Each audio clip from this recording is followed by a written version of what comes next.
Welcome to Stocking the Pantry with Hal. It's a series of videos, articles, and my ramblings produced in cooperation with the Point Defiance Ruston Senior Center. Our goal is to provide information and resources to help everyone to be better prepared and reduce food waste. So let's get started. This is the third in our series of different ways to make pickles. And today we're going to be doing a relish. And the relish that we've chosen is a very simple one, not a lot of ingredients or spices, but it illustrates all the different points, all the different things you need to do to make a really good relish. So let's start with the ingredients. It's going to be a zucchini relish. So we'll be using about 5 of this size zucchinis, a couple of sweet peppers.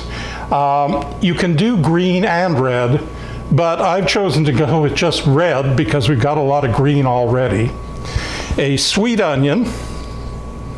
And then for the spices, we have got yellow mustard seeds and celery seed, sugar, vinegar, and salt. So I wanted to take a moment to talk about the importance of what kind of salt and what kind of vinegar you use. Now, I don't mean like the difference between white vinegar and cider vinegar. I just mean that in order to make sure that it is a high enough acidity, you want to get the kind that has written on it, and it's usually fairly big, diluted to 5%. So whether it's white or cider or any other kind of vinegar, if you're canning with it, look for the 5%. Also, with salt, you want to use something, kind of salt, and I'm not endorsing any particular brand, but something that is specifically pickling and canning salt, because that doesn't have any iodine or any other additives. And the iodine, unfortunately, will go ahead and make your pickles really soft.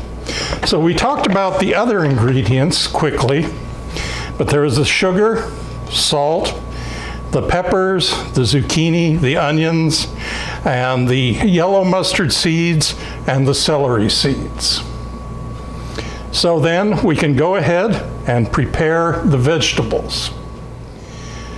So you can chop the vegetables up, you can use a mandolin, you can even use a food processor, but I like a rather chunky salsa, and that carries over into any kind of relish. This would be a good size. I would like to use this with a steak or with hot dogs, anything like that. But with most relishes, you're going to be using a technique we haven't talked about before, which is short brining. Now, brine is used to describe 2 different things. One is a solution of salt and water that is used to draw out the water from the vegetables, and that's called brining. Then the term brine is also used to describe the liquid that goes on that's usually got vinegar and salt added to it. So in short brining, we take the chopped up vegetables and then we add the salt and we mix it thoroughly. And it's usually a fairly low amount of salt. We mix it thoroughly and then we let it sit in a cool place, usually a refrigerator, for anywhere from 2 to 5 or 6 hours.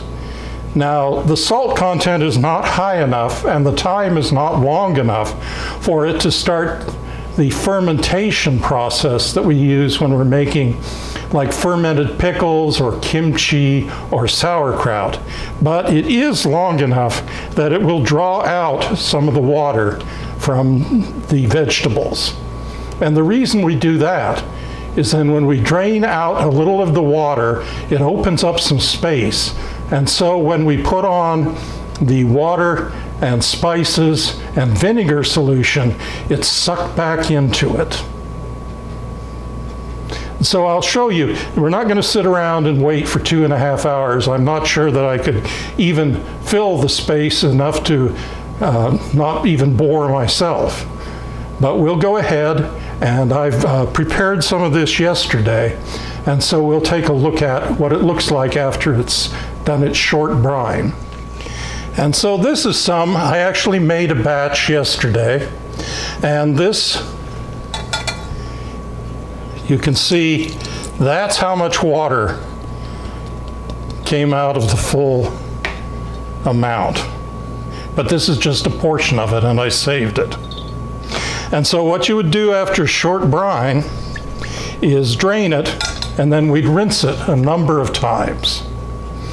And then after we'd gotten it rinsed, got most of the excess salt off, we put all the other ingredients with this into a pot and cook it for 10 to 15 minutes. Now I like to cook it down enough that it becomes a little thicker.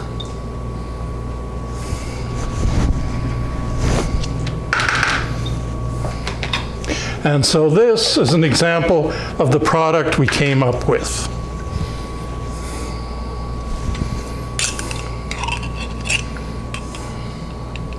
And you can smell the vinegar and the other spices in there. And it's really kind of a sweetish relish. Not Swedish, but sweetish.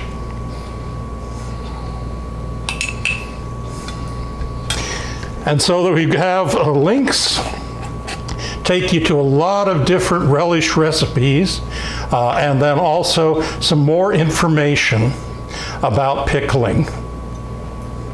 So thank you for joining us. Next time, we'll be working on fermented pickles using sauerkraut as the example.